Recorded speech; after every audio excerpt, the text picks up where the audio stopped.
I was going to say to you, which is this sociological and kind of cultural and feminist interpretation of Marilyn Monroe begins in about the late 1980s, and there are about 4 books, right, that are serious and histories and analysis of what it was that this white working class woman did at that moment in the history of American culture and the movies. Okay, there are about, I don't know, thousands of biographies, right? There are thousands of books of photographs, there are thousands, exactly what you're saying here, of websites where people have collected things.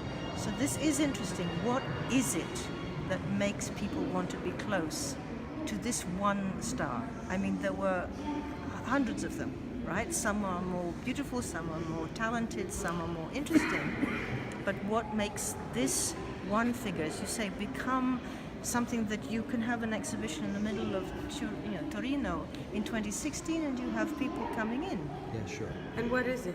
Well, that I don't know. That's why I want to write a book to investigate. I don't know yet, but I do have a method for studying it, which is three methods. One is, how did this actually happen? How did she become Marilyn Monroe? What is the process? So whereas now we know this Marilyn Monroe, and therefore we think these movies are Marilyn Monroe movies, but she made them movies to produce Marilyn Monroe, because if you look at the plots, they're really about men. Yes. You know, you have Jack Lemmon and Tony Curtis, you have Joseph Cotton, you have these stories about the anxiety about masculinity at the end of World War II.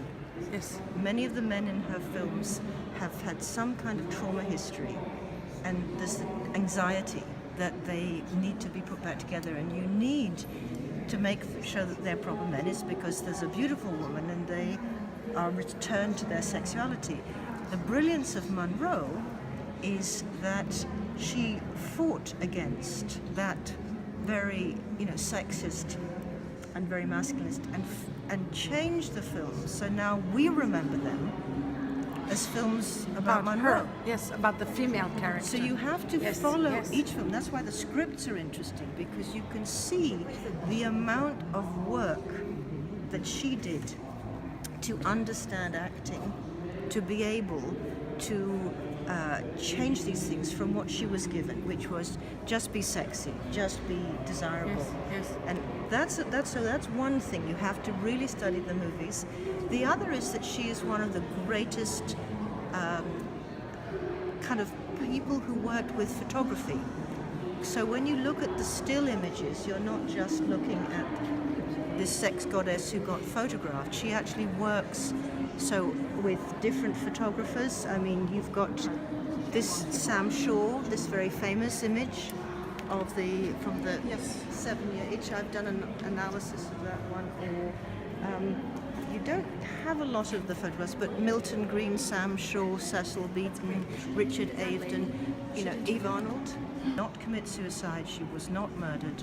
It was just a terrible accident that 2 doctors prescribed 2 drugs that should not be taken together, and one of them gave them one drug in the afternoon, the other gave the other drug in the evening, and she knew at a certain point that she was dying, that there was no way back from what this toxic compound. She was also very loved by the transsexual movement and gay and gender blurred moment. I mean, all of the drag culture is connected with Marilyn Monroe. So, I mean, I think that would have been interesting also to explore.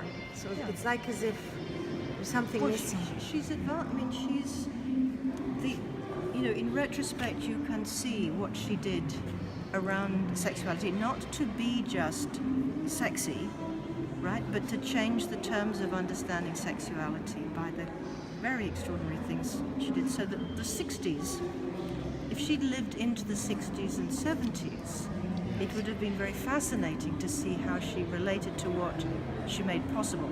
Except, you can tell at the beginning of the 60s, there's a whole new concept of femininity that is going to reject this. So, in one way, Monroe is the last great Hollywood star of the 1930s.